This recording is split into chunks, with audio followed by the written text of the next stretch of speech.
मेरी पहली मोहब्बत। ये उन दिनों की बात है जब हम पागल पागल फिरते थे।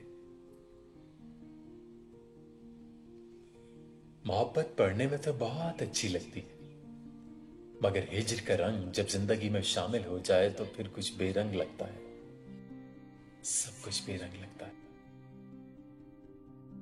मोहब्बत के सामने इंसान बेबस हो जाता है। मोहब्बत इंसान के सोचने समझने की सलाहियत सल्ब कर लेती है। हर तरफ बस महबूब नजर आता है।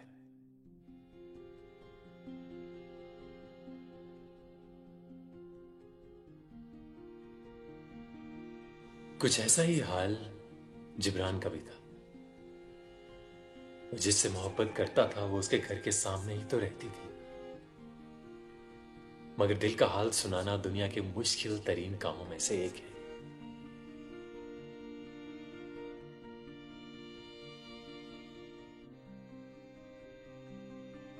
फरीन अपने वालिदैन की इकलौती बेटी थी और जिब्रान की कजन थी, जबकि दूसरी तरफ जिब्रान की एक बहन थी।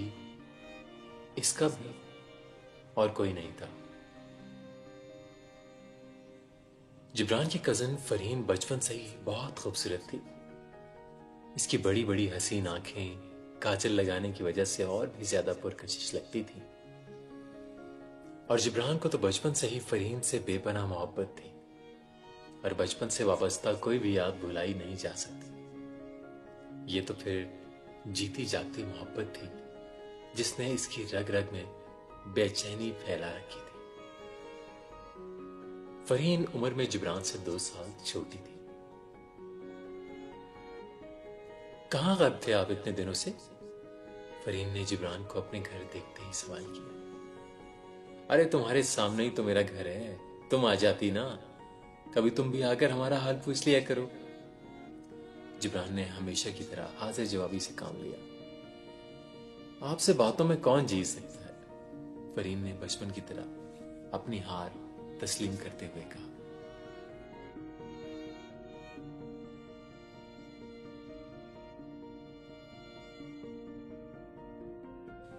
चलो आइसक्रीम खाने चलते हैं, नौरीन को भी साथ ले जाते हैं, क्या ख्याल है तुम्हारा? जिब्रान ने फरीन की कमजोरी का जिक्र करते हुए कहा। फरीन को आइसक्रीम बहुत पसंद थी। जी जी, क्यों नहीं, नेकी और पूछ पूछ। मैं तो शाम में तैयार होकर आपके घर आ जाऊंगी।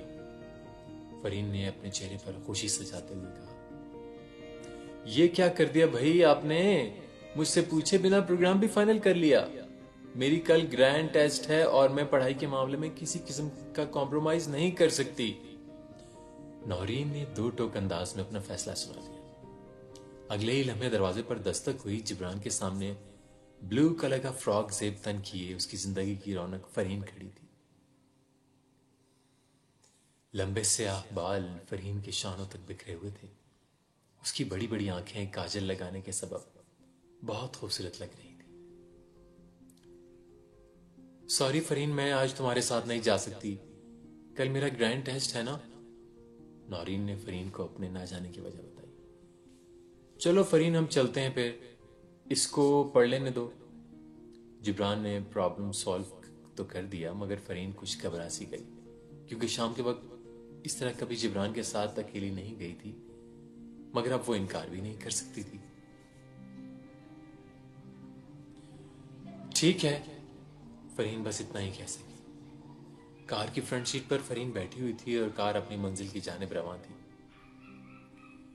क्या तुम्हें मालूम है फरीन कि ब्लू मेरा फेवरेट कलर है? जिब्रान ने फरीन की तरफ देखते हुए कहा। सामने देखें, एहतियात से ड्राइविंग कीजिए। फरीन ने सामने आते हुए ट्रक को देखते हुए कहा। अरे फिक्र मत करो, मैं तुम्हें कुछ भी नहीं होने दूंगा। फरीन के लिए अगला जवाब किसी धमाके से कम नहीं था।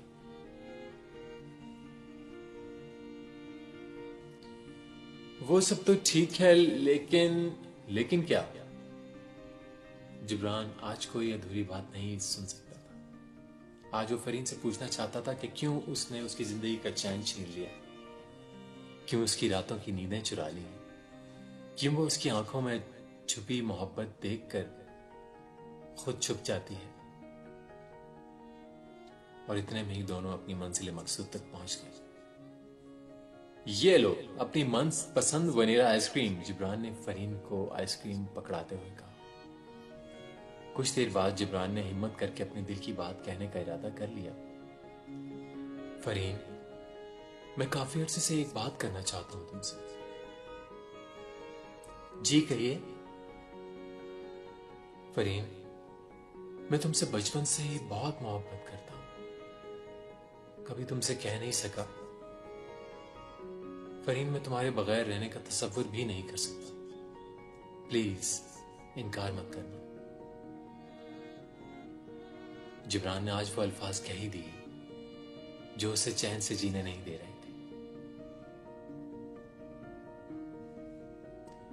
ये क्या कह रहे हैं आप? मैंने आपके बारे में कभी ऐसा नहीं सोचा। वो बात ठीक है कि आपने बचपन से ही मेरा बहुत ख्याल रखा है, लेकिन इसका यह मतलब नहीं कि मैं आपकी जिंदगी में शामिल हो जाऊं। मुझे इसी वक्त घर ड्रॉप कर दें। ये कहते ही फरीन की आंखों से आंसू टप टप गिरने लगे।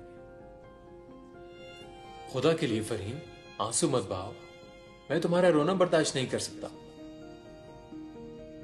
आज के बाद तुम्हें जिब्रान की वजह से कोई दुख नहीं मिलेगा। जिब्रान ये कहते हुए उठ खड़ा हुआ और चंद लम्हों बाद वो कार में बैठ गए। वापसी के दौरान दोनों में कोई बात नहीं हुई। इस वाक़े के दौरान 2 ही दिन बाद जिब्रान अपने दोस्त के पास कराची चला गया।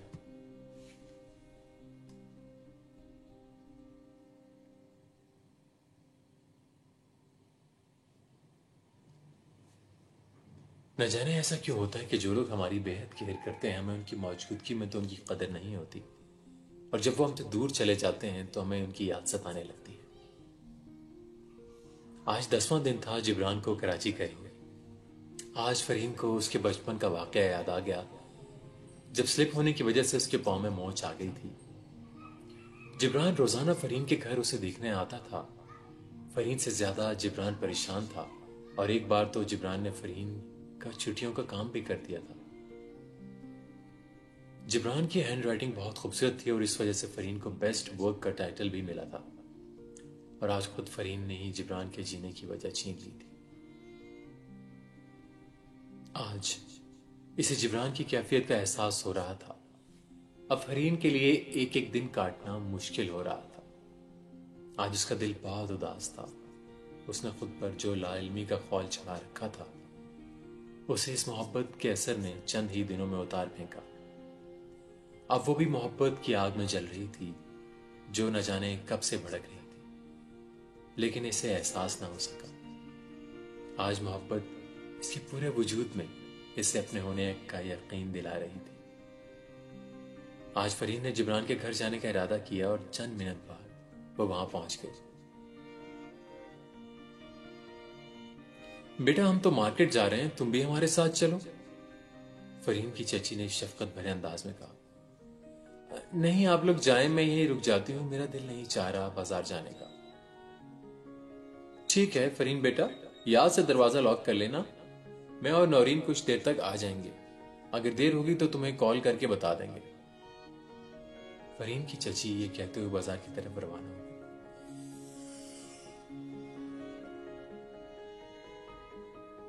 इनके जाने के बाद फरीन को याद आया कि इसका सेल तो घर ही रह गया। फरीन जिब्रान के कमरे में जाकर बैठ गई और बेअख्तियार रोने लगी। तुम वापस क्यों नहीं आते जिब्रान? तुम तो मुझे रोता नहीं देख सकते थे ना। अब देखो, मैं हंसना भी भूल गई हूं।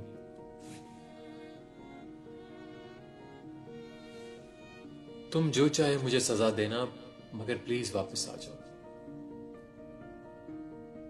फरीन ये कहते हुए ज़ारो क़तार रोने लगी। अगले ही लम्हे फरीन को ऐसा लगा कि पीछे से किसी ने इसको पुकारा। जब उसने पलटकर देखा तो जिब्रान था। अच्छा, तो मेरी याद में आंसू बहाए जा रहे हैं। मुझ पर जितने चाहे सितम ढा लीजिए, मगर खुद पर जुल्म न करें फरीन। जिब्रान ने फरीन के करीब खड़े होते हुए कहा, दोबारा ऐसा मत कीजिएगा। फरीन ने पलकें झपकाते हुए कहा। घर का दरवाजा तो लॉक करके बैठा करें मिस फरीन, मेरे जाने के बाद आप तो बहुत बहादुर हो गई हैं। मुझे तो याद नहीं रहा।